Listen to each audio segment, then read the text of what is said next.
শ্রমিকরা রক্ত পানি করা ঘাম জড়িয়ে যে অর্থ জোগাড় করে এটা হালাল। সুতরাং তাদের গায়ের ঘামটা আমার কাছে আতরের মতো। এটা দুনিয়ার প্রমাণিত সত্য।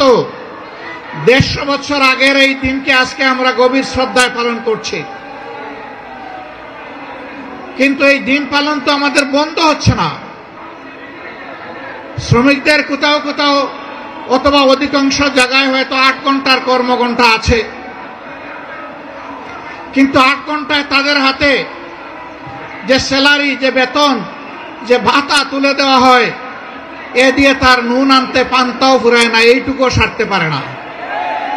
তাই বাধ্য হয়ে এক জায়গায় করে 8 ঘন্টা কাজ, আরেক জায়গায় গিয়ে করে 8 ঘন্টা কাজ। সে তো মেশিন নয় রে ভাই, সে তো একটা মানুষ। যমুনা ইলেকট্রনিক্স ঈদে ডাবল খুশি অফার সিজন 3, যে কোনো পণ্য কিনলেই পাচ্ছেন নিশ্চিত ঈদ উপহার। তারও একটা শরীর আমার মতো আছে, তারও কাজের চাপে ক্লান্তি আসে, তারও বিশ্রামের প্রয়োজন হয়, তারও পরিবারকে সময় দিতে হয়, কিন্তু তাদের জীবনটা অনেকটা অমানবিক জীবন। আমরা এই অমানবিক জীবনের অবসান ঘটাতে চাই, এবং এই অমানবিক জীবনের অবসান তখনই ঘটবে যখন সত্যিকারে আমরা সবাই মিলে মানুষকে মানুষ হিসাবে গণ্য করব এবং সম্মান দেব।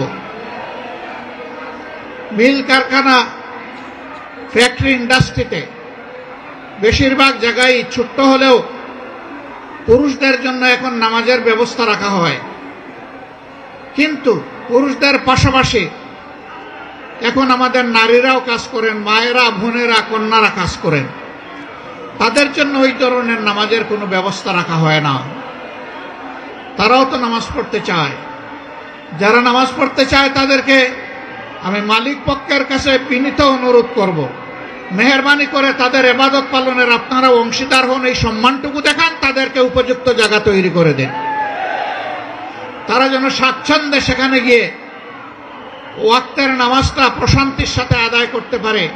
জুপে নয়, করিডোরে নয়, ফাঁকের মধ্যে দাঁড়ায় নয়, বরঞ্চ নামাজের জায়গায় গিয়েই যেন তারা নামাজটা আদায় করতে পারে। সম্মানিত শ্রমজীবী ভাইয়েরা, এখানে একটা বৈষম্য আমরা করেছি, এই জন্য মাপ চাই। অথচ এখনকার স্লোগান হচ্ছে বৈষম্য মুক্ত সমাজ চাই। বৈষম্যটা হলো আমরা স্টেজের উপরে বসা আছি, হোক এটা ট্রাকের উপরে, অসুবিধা নাই, আমরা একটু উঁচুতে, আপনারা সমতলে।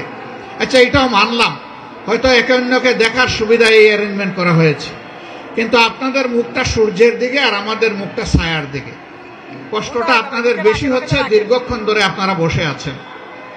এখানে হয়তো বা আয়োজকদের এর বাইরে কিছু করার ছিল না।